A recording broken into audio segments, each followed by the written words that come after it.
শুরু হচ্ছে গুরুচণ্ডালীর গল্প ও কবিতা পাঠের আসরে আজকের নিবেদন। আজকের গল্পের লেখক দময়ন্তী। গল্প বইয়ের নাম দুষ্কালের আখ্যানমালা। যে গল্পটি পড়ব সেটিতে মানুষ চরিত্রদের পাশাপাশি কমলে কামিনী নামের কাক বা পতাকা নামের কুকুর এরাও অংশ নিয়েছে। গল্পের নাম দুষ্কালের পদধ্বনি। গল্প পড়ছি অমিতাভ। কটন মিলের পুকুরে সদ্য স্নান করে এসে কার্নিশে বসে পাখনা ছড়িয়ে ঠোঁট দিয়ে পালকের মধ্য থেকে কুটোকাটা বালির দানা পরিষ্কার করতে করতে সামনের জানলার পাল্লার দিকে নজর রাখছিল কমলে কামিনী। ওদিকে সামনের লোহার গেট খুলে গাড়ি থেকে বড় লাল সুটকেসটা নামিয়ে বারান্দায় রাখছিল ঝড়োখা। সুমনা ফিল্টারে জল ভরছিল জানলার পাশে দাঁড়িয়ে। গেটের আওয়াজ শুনে এসে শোবার ঘরের দরজা খোলে, সুটকেসটা গড়িয়ে এনে খাট আর দরজার মাঝের ফাঁকটায় খাটের মাথা ঘেঁষে রাখে। ঝড়োখা গাড়ির ভাড়া মিটিয়ে মস্ত ব্যাকপ্যাক আর কাঁধে তেরচা করে ঝোলানো ব্যাগটা নিয়ে ঘরে ঢোকে। শোবার ঘরে পরে যাবে, আগে ছ্যাঁচা ভারী ব্যাকপ্যাকটা রেখে ঘড়িটড়িগুলো খোলা যাক। সুমনা আবার ফেরত যায় ফিল্টারের সামনে, জানলার পর্দাটা সরায় একটু। কমলে কামিনী ঘাড় ঘুরিয়ে ঘুরিয়ে এদিক ওদিক দেখে। কার্নিশের নিচের দরজাটায় আওয়াজ হয় ক্যাঁচ খটাস। দীপা বৌদি উঠে কলতলায় যাচ্ছে। সুমনা আবার পর্দাটা টেনে দেয়। বাড়িগুলো এত ঘেঁষাঘেঁষি। কমলে কামিনী ডানা ছড়িয়ে কটন মিলের ফ্ল্যাটগুলোর দিকে উড়াল দেয়। এখন আর এখানে বসে থেকে লাভ নেই। কি থেকে কি হয়, কি থেকে কি হয়, কি থেকে কি হয়। ঝড়োখা চমকে ওঠে। মার গলা ক্রমশ চড়ছে। শোবার ঘরে উঁকি মেরে দেখে খাটে পা ঝুলিয়ে বসে মাথা ঝুঁকিয়ে মা বলে যাচ্ছে প্রায় এক শ্বাসে।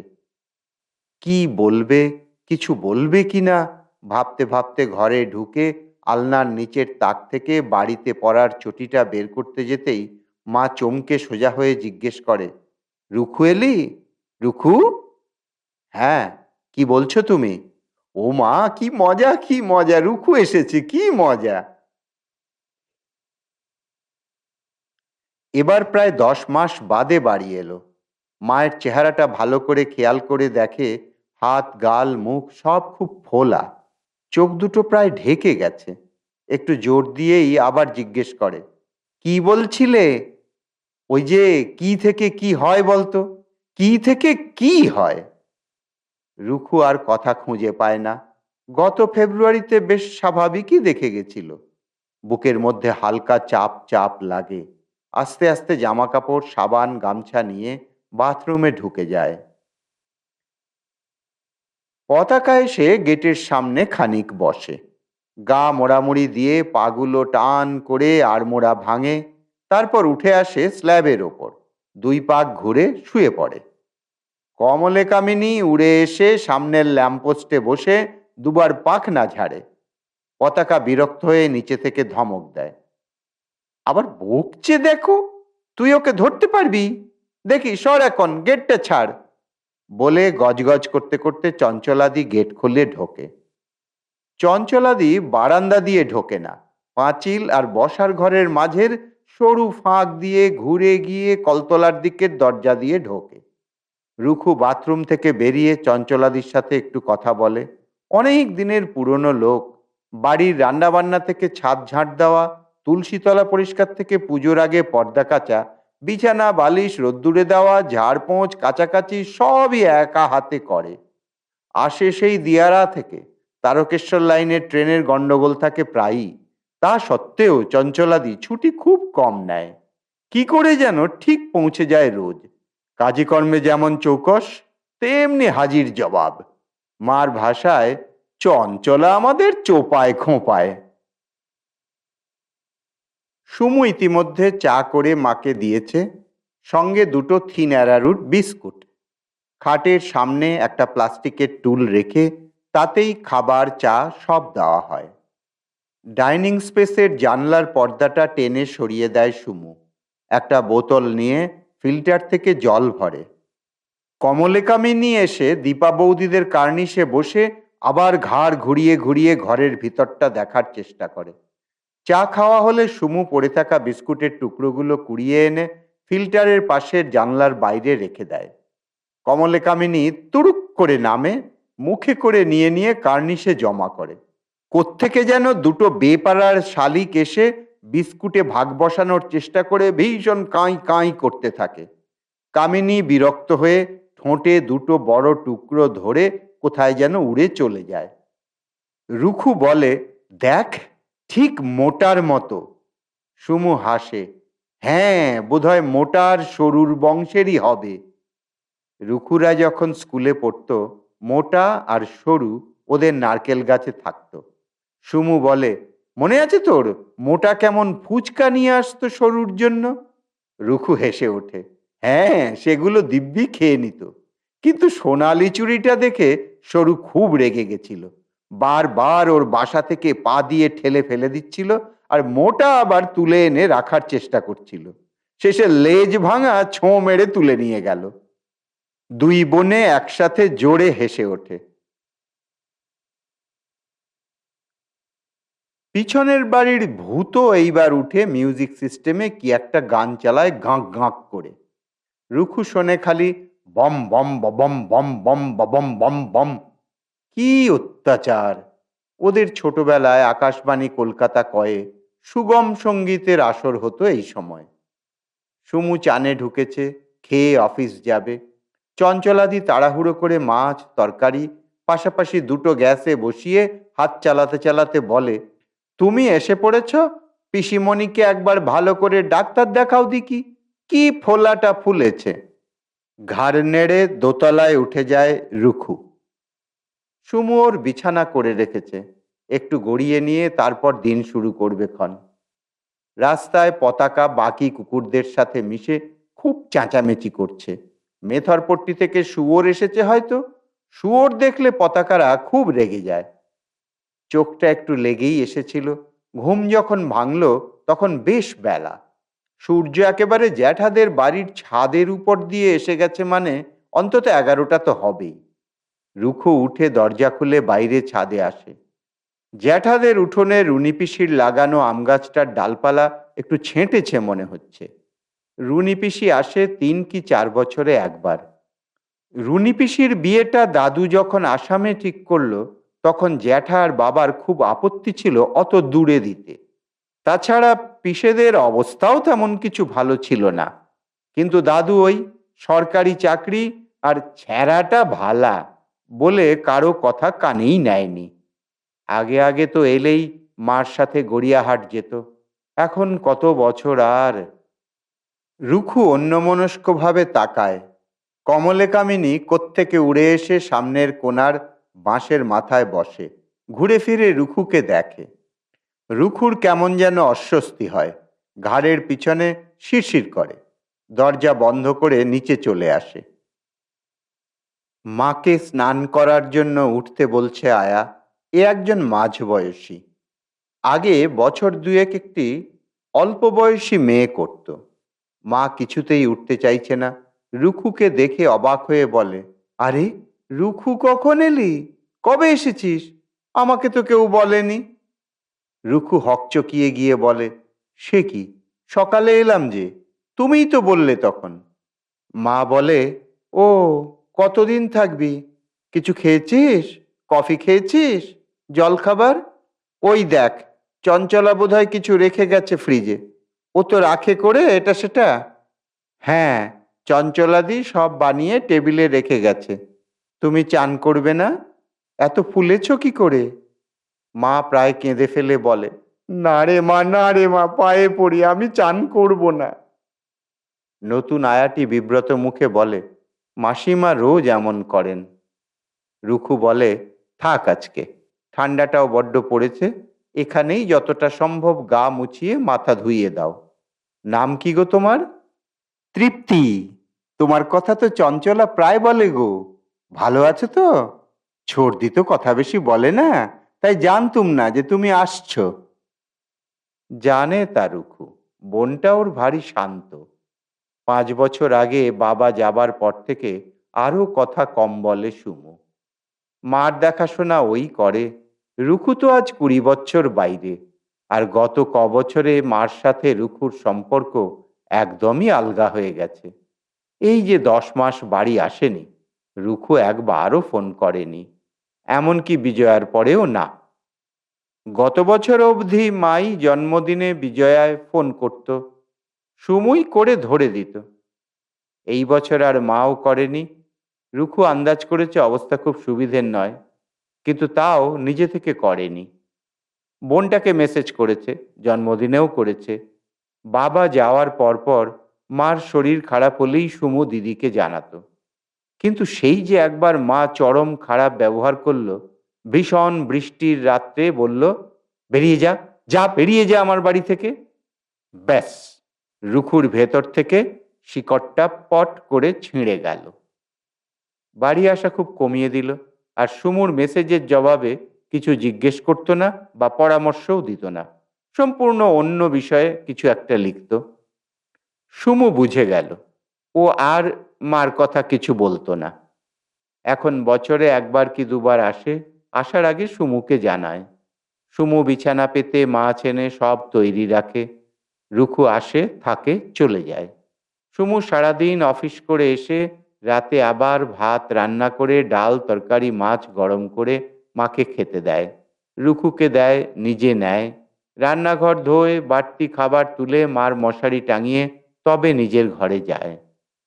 রুখু এসে অতিথির মতোই থাকে, আলগা আলগা। মাঝে কদিন সুন্দরবন থেকে ঘুরে এসে ইউরিক অ্যাসিড ইত্যাদি রুটিন টেস্টগুলো করিয়ে মাকে ডাক্তার দেখানোর ব্যবস্থা করে রুখু। প্রতিদিন সকালে আর রাতে মা নিয়ম করে সুমুকে জিজ্ঞেস করে, রুখু কবে এলো, কতদিন থাকবে। কমলে কামিনী সকালে একবার বিস্কুট, আর সুমুর ভাত খাবার সময় কোনো কোনো দিন মাছের কাঁটাটা কি 2-4 দানা ভাত পায়।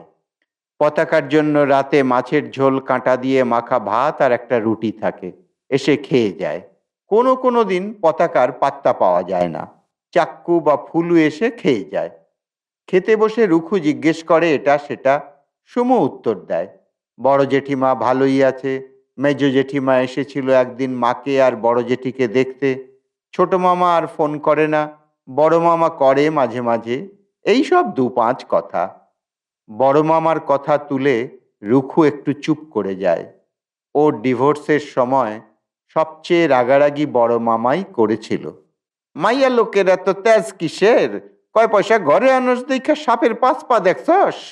বড় মামাই বলেছিল রুখুকে দেখেই সুমু বিয়ে করতে চায় না, রুখুর জন্যই সুমুর একটা সংসার, একটা সুস্থ জীবন হলো না। রুখু বোনের দিকে তাকিয়ে দেখে সিঁথির দুপাশে চুল পাতলা হয়ে এসেছে, রুপোলি হিজিবিজি মাথা জুড়ে।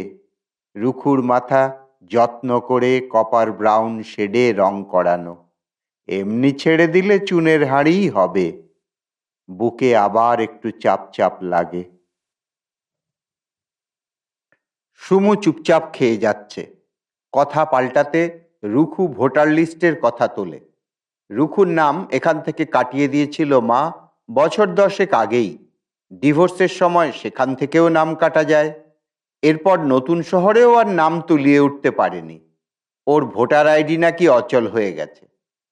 আসামে ঝামেলা শুরু হবার পর এদিকেও কিছু কিছু কথা বাতাসে ভেসে বেড়ায়। এর মধ্যে আজকেই রুনি পিসির খবরটা এসেছে বড় জেঠির কাছে। সুমু অনলাইনে চেক করে রুখুর নাম যোগ করার চেষ্টা করেছিল, দরখাস্ত কোথাও একটা জমা হয়ে আছে। সুমু বলে ওরা একটা তারিখ দেবে, সেদিন সব আসল নিয়ে গিয়ে দেখিয়ে ভোটার লিস্টে নাম তুলে আসতে হবে। রুখু বলে, যদি সেই সময় ছুটি না পাই? কদিন সময় দেবে রে? ওই 2-3 দিন। রুখু মনে মনে হিসেব করে, কর্পোরেশনের দেওয়া birth certificate, passport, PAN card, Aadhaar সবই তো আছে। তাজপুরের ওর নিজস্ব বাড়ির দলিলও। সুমুটার 71-এর পরে জন্ম, বার্থ সার্টিফিকেট, প্যান আর আধার আছে, পাসপোর্ট নেই, কিন্তু ভোটার লিস্টে নাম আছে। বিভিন্ন কারণে দুই বোনই কেটে যেতে পারে নাগরিকত্বের পরীক্ষায়। গেটের সামনে গিয়ে পতাকাদের খাওয়া দেখতে ইচ্ছে হয় না। রুখু চুপচাপ উপরে চলে যায়। সুমু এখন রান্নাঘর ধোবে, মাকে ঠিক করে শোয়াবে। দাদু খুব জোর দিয়ে বলতো, আমি ভারতে জন্মাইছি, ভারতেই মরবাম। 1900 সালে দাদু যখন ঢাকা শহর থেকে 6 ঘন্টা দূরত্বের এক গ্রামে জন্মায়, তখন সেই মাটিটুকু ভারত নামেই পরিচিত ছিল বটে। সে ভূখণ্ডের নাম বদলে যাবার পর দাদু আবার খুঁজে খুঁজে ভারত নাম বহাল আছে এমন মাটিতে নিজের বসত বাড়ি বানায়। আচ্ছা, দাদুর কি রিফিউজি কার্ড ছিল? ছিল নিশ্চয়ই, না হলে বাড়ির জমিটুকু জোগাড় করেছিল কি করে? কাল একবার বড় জেঠিমাকে জিজ্ঞেস করে দেখতে হবে রিফিউজি কার্ডের কথা কিছু জানে কিনা।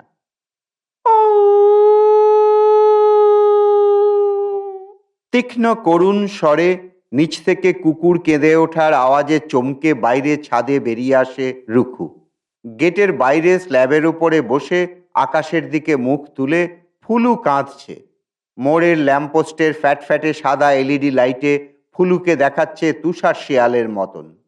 এরকম কান্না শুনলেই মা আগে বলতো কিছু অশুভ আসছে সামনে। রুখুর বাবা হা হা করে হেসে বলতো, এই আমি আছি মূর্তিমান অশুভ, অশুভে অশুভে কাটাকাটি হয়ে যাবে। রুখুরাও হাসতো, মা রেগে যেত খুব। না না, শোবো না, মার গলা শোনা যায় নিচ থেকে। রুখু এসে সিঁড়িটার মুখটায় দাঁড়ায়।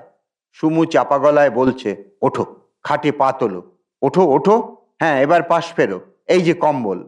মেরে ফেলিস না, আমাকে মেরে ফেলিস না সুমু, ও সুমু মেরে ফেলিস না, প্রায় হাহাকার করে বলছে মা। আম গাছের ডালে বসে থাকা কুটুরে প্যাঁচা এই সময়ই চ্যাঁ হ্যাঁ হ্যাঁ হ্যাঁ করে ডেকে মস্ত ডানা জোড়া ছড়িয়ে উড়াল দেয়। ফুলু হঠাৎ চুপ করে যায় একদম। মার গলা ঘুমে জড়িয়ে আসে। সুমু কম্বলটা বুক অব্দি তুলে দুই পাশে গুঁজে দিয়ে যায়। রুখু ছাদের দরজা বন্ধ করতে গিয়ে এক ঝলক দেখে সরু ফালি চাঁদ ডানায় ঢেকে উড়ে যাচ্ছে কুটুরে প্যাঁচাটা। ডাক্তার জিজ্ঞেস করেন, মাসিমা ঘুম হয়, পায়খানা হয়? মা জিজ্ঞেস করে, আমি কি মরে যাচ্ছি ডাক্তারবাবু? ডাক্তারবাবু জিজ্ঞেস করেন, নেবুলাইজারে কি একটু আরাম পান? মা জিজ্ঞেস করে, আমার বড় মেয়ে কবে আসবে জানো রেনু? ডাক্তার এক ঝলক তাকান ঝড়োখার দিকে। অসাড়ে পেচ্ছাপ হয়ে ভিজে যায় শাড়ি, বিছানার চাদর। ডাক্তার লেখেন ক্যাথেটার লাগানোর কথা, আরও দুটো নতুন ওষুধ। নেবুলাইজার চলবে দিনে 3 বার, 800 টাকা ভিজিট, বাড়ি এসে দেখবার। রুখু বাড়িয়ে দেয়। হেলমেট তুলে নিয়ে বেরিয়ে যান ডাক্তার। তৃপ্তি এবার বলে, রেনুকে? আমি তৃপ্তি, কতবার বলেছি আপনাকে মাসিমা। মা এতক্ষণে রুখুকে দেখতে পায়। ওমা, তুই কখন এলি? আমি পার্বতীকে জিজ্ঞেস করছিলাম তোর কথা। মার খাটের পাশের জানলাটা খোলা।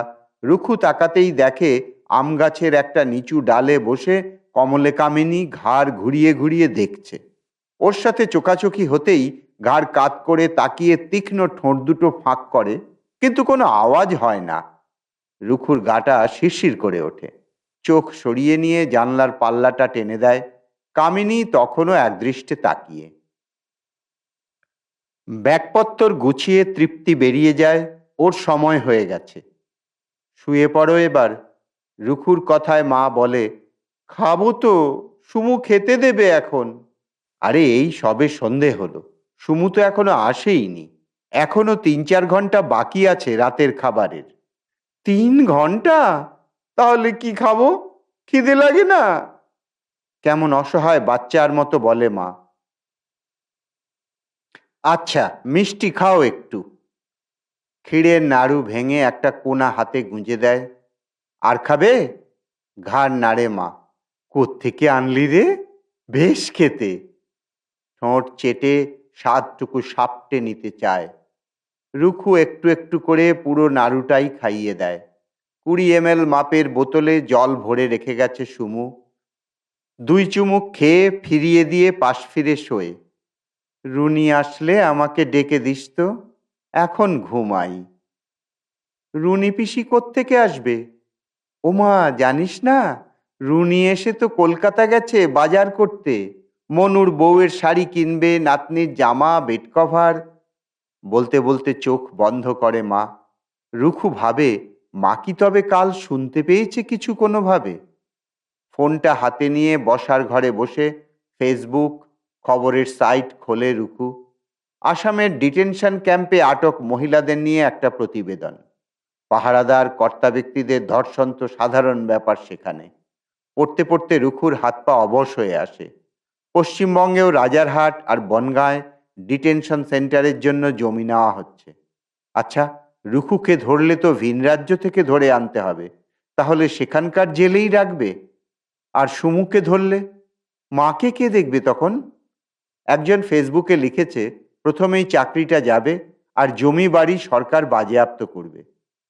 তাহলে রুকু যে এতকাল ট্যাক্স দিল, সেই ট্যাক্সের টাকাগুলো কি সরকার রুকুকে ফেরত দেবে ট্রাইব্যুনালে আবেদন করতে? সকালেই সুমু বলে গেছে বাবার ম্যাট্রিকের সার্টিফিকেট, গ্র্যাজুয়েশনের সার্টিফিকেট কিচ্ছু পাওয়া যায়নি মায়ের আলমারিতে। জিজ্ঞেস করলে বলছে ফালায়া দিছি, মানুষটাই গেছে গিয়া ওইগুলা দিয়া কি করবি? তাহলে যদি দাদুর রিফিউজি কার্ড পাওয়াও যায়, বাবার তথ্য না থাকলে তো ওরা দুই বোন বেআইনি হয়েই যাচ্ছে। বেআইনি, বেআইনি শব্দটা হাতুড়ির মতো ঠকাং ঠকাং করে মাথায় বাড়ি মারে। গেটের বাইরে কোন কুকুরটা যেন আবার ঔ ঔ করে কাঁদছে। বেরিয়ে দেখতে থামাতেও ইচ্ছে করছে না। আসাম থেকে কাল জেঠির কাছে ফোন এসেছে, রুনি পিসিদের বাড়ি পুলিশ এসে রুনি পিসি আর ওর যাকে খোঁজে। রুনি পিসিকে গ্রেপ্তার করে নিয়ে গেছে ডিটেনশন সেন্টারে। সেই সেপ্টেম্বরেই জেনেছিল ওদের পরিবারের আর সকলের নাম উঠলেও রুনি পিসি আর ওর জায়ের নাম ওঠেনি। ওর যা খুব ডাকাবুকো, লিস্ট বেরোনোর কয়েকদিনের মধ্যেই একদিন চুপ করে বাড়ি থেকে পালিয়ে যায়। পরে জানা যায় রুনি পিসির দেওর আগে থাকতেই গাড়ি আর কি সব কাগজপত্র নিয়ে তৈরি ছিল, ওরা পালিয়ে মায়ানমার হয়ে কোথায় যেন চলে গেছে। রুনি পিসে তখন তেমন পাত্তা দেয়নি এসবে, তবে থানা পুলিশও করেনি। বলেছিল, ধুস, সেই কোন জন্ম থেকে এখানে আছি, কে কি করবে আমাদের? বাঙাল খেদার সময়েও তো আমাদের গায়ে কেউ হাত দেয়নি। আর সত্যি ওরা সকলেই অহমিয়া বলতে পারে গড়গড়িয়ে। নিয়ম মেনে আবেদন করেছিল, কিন্তু কিছুতেই কিছু হলো না। সেই পিসিকে ধরে নিয়েই গেল। সুমনা ঘরে ঢুকে পাখাটা জোর করে চালায়, কাঁধের ব্যাগটা নামিয়ে ভেতর থেকে বের করে আনে দুধের প্যাকেট, 250 গ্রাম বোঁদে, খানদশেক গুড়ের রসগোল্লা, চিড়ে ভাজার প্যাকেট। বারবার তাকায় দিদির দিকে। কেমন অদ্ভুত হয়ে আছে দিদিটা, ফ্যাকাশে, কোন দিকে তাকিয়ে বোঝা যাচ্ছে না। রুখু বোঝে সুমু ওকে দেখে বোঝার চেষ্টা করছে। ও তাকিয়ে হাসার চেষ্টা করে। এই এলি? সুমু বলে, চাক্কু কাঁদছে, কেউ বোধহয় মেরেছে, একটু খুঁড়িয়ে হাঁটছে। রুখু ওঠে, ফোন, কাঁধের ব্যাগ, বই, চশমা নিয়ে উপরে যায়। সুমু এখন টিফিন বাক্স ধোবে, 1 কাপ দুধ খাবে, মার ওষুধের বাক্সগুলো নিয়ে কালকের ওষুধ ভরবে। সকাল, দুপুর, বিকেলের আলাদা আলাদা ওষুধ, খাবার আগে, খাবার পরে, সব সময় লিখে লিখে বাক্সের ওপরে স্টিকার মারা। আয়া দেখে দেখে খাইয়ে দেয়। বই পড়া অবশ্য হয় না। রুনি পিসেকে ফোন করে, পিসে বাড়ি নেই, মনুদা পিস্তুত দাদা ধরে। পিসে কোন নেতার বাড়ি গেছে ধর্ণা দিতে। মনুদার গলা বসে গেছে, বলে, রুখুরে, মাকে ওরা দেখতেও দিল না, কেমন হ্যাট হ্যাট করে তাড়িয়ে দিল। আমার মেয়েটা কাল থেকে সমানে ঠাম্মুই যাব বলে কেঁদে যাচ্ছে। কেন এরকম হলো বলতো? নিচে চাক্কুর সাথে আরেকটা কুকুর গলা মিলিয়েছে কান্নায়। রুখু ভাবে দেখবে উঠে, পতাকা না ফুলু। ইচ্ছে করে না হাত পা নাড়তে, বসেই থাকে চুপ করে।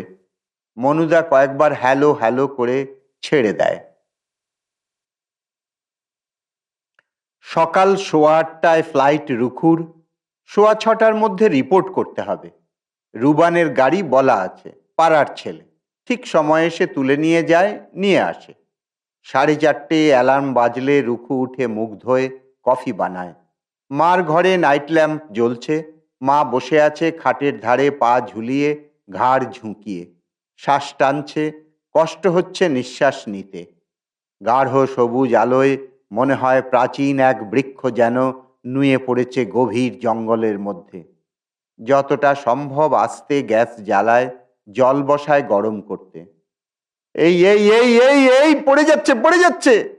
দৌড়ে আসে রুখু। কি হয়েছে, কি বলছো? অরিখু, দেখ না, এই বাটিটা ফ্রিজে তুলতে পারছি না, পড়ে যাচ্ছে। আঁচলের একটা কোণা দুই হাতে প্রাণপণে চেপে ধরে রেখেছে বিছানার সাথে। রুখু হাত বাড়িয়ে বড় আলোটা জ্বালায়। কই, কোথায়, কিসের বাটি? এই যে, নে আমার হাত থেকে আগে ডালের বাটিটা নে, তুলে এসে মাছের ঝোলের বাটিটাও তুলে দে না। রুখু মিছিমিছি হাত দিয়ে আঙুল থেকে আঁচলের কোণাটা ছাড়িয়ে নেয়। হ্যাঁ, এই তো, এবার ছেড়ে দাও। মিছিমিছি ফ্রিজের পাল্লা খোলে, বন্ধ করে, আবার যায়, আবার বিছানায় হাত বুলিয়ে এসে পাল্লা খোলে, বন্ধ করে, বড় আলো নিভিয়ে দেয়। মাছের বাটি ধরে হাত ধুলি না? তোরা না হয় কিছুই মানিস না, আমি তো মানি। ও সুমু, সুমনা, দেখ কি করছে। রুখু এবার মিছিমিছি বেসিন খোলে। জলের ধারার আওয়াজে মা শান্ত হয়ে শোয়ে। মিনিট 20 মধ্যেই রুখু তৈরি হয়ে যায়। গোছগাছ তো কালই সব করা ছিল। রুবান এসে গেছে। রুখু এবার বেরিয়ে যাবে। সুমু উঠে পড়েছে, সুটকেস ঠেলে বারান্দায় আনে। রুবান ঢুকিয়ে নেয় গাড়ির পিছনে। ব্যাকপ্যাকটা বারান্দার বেঞ্চে রেখে রুখু দৌড়ে উপরে যায়। বাথরুমে যাবে, আরেকবার চোখ বুলিয়ে নেবে কিছু ফেলে যাচ্ছে কিনা। মা, আমি মরে যাচ্ছি! মায়ের স্পষ্ট উচ্চারণের তীব্রতায় রুখু সিঁড়ির শেষ ধাপে, সুমু ডাইনিং স্পেসে স্তব্ধ হয়ে দাঁড়িয়ে যায় সেকেন্ড দুয়েক। মা আবার উঠে বসেছে, পা ঝুলিয়ে, ঘাড় ঝুঁকিয়ে। রুখু ঘরে ঢুকে আলনার নিচ থেকে জুতো বের করে রাখে, এসে প্রণাম করে। চলে যাচ্ছিস? কালকেই তো এলি। এখন একদম স্বাভাবিক গলা। যা, কি যে বলো, 17 দিন হয়ে গেল। ও, তাই বুঝি? দুগ্গা দুগ্গা, সাবধানে যাস। আমি তো আর গেট অবধি যেতে পারবো না। না না, তুমি বসো, উঠো না। বলতে বলতে বেরিয়ে আসে। শোন, তোর সাথে তো কথা হয়, রুনিকে বলিস তো একদিন ফোন করে যেন। অনেক দিন গলাটা শুনি না।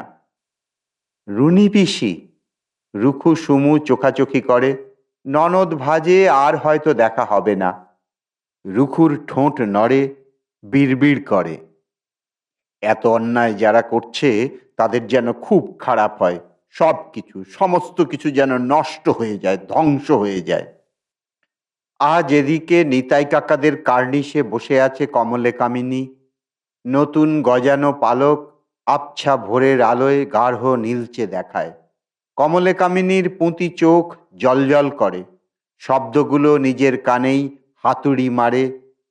অত ভারী বাক্যটা নিচে পড়ার আগেই পতাকা লুফে নেয়, ভৌ করে ছুঁড়ে দেয় কার্নিশের দিকে। রুখুর চোখে চোখ রেখে ঠোঁট ফাঁক করে গভীর স্বরে কমলে কামিনী ডেকে ওঠে, ক! ধ্বংস কামনাটুকু লুফে নিয়ে ডানা ছড়িয়ে উড়ে যায় উত্তর দিকে। সেদিন 11ই জানুয়ারি 2020। আজকের পাঠ এখানেই শেষ হলো। ভালো লাগলে, ইচ্ছে হলে ভিডিওটি লাইক করবেন, শেয়ার করবেন, আর আমাদের চ্যানেলটি সাবস্ক্রাইব করে নেবেন, যাতে নূতন পাঠের খবর সরাসরি পৌঁছে যায় আপনার কাছে। আমাদের বইগুলি পাওয়ার জন্য আমাদের ওয়েবসাইটে বা কলেজ স্ট্রিটে পুঁটিরামের উল্টো দিকে গুরুচণ্ডালী প্রকাশনের দোকানে অথবা ফোনে যোগাযোগ করতে পারেন। ঠিকানা আর ফোন নম্বর এই ভিডিওর ডেসক্রিপশনে দেওয়া আছে। এবার অপেক্ষা আগামী পাঠের। আপনাকে সাদর আমন্ত্রণ।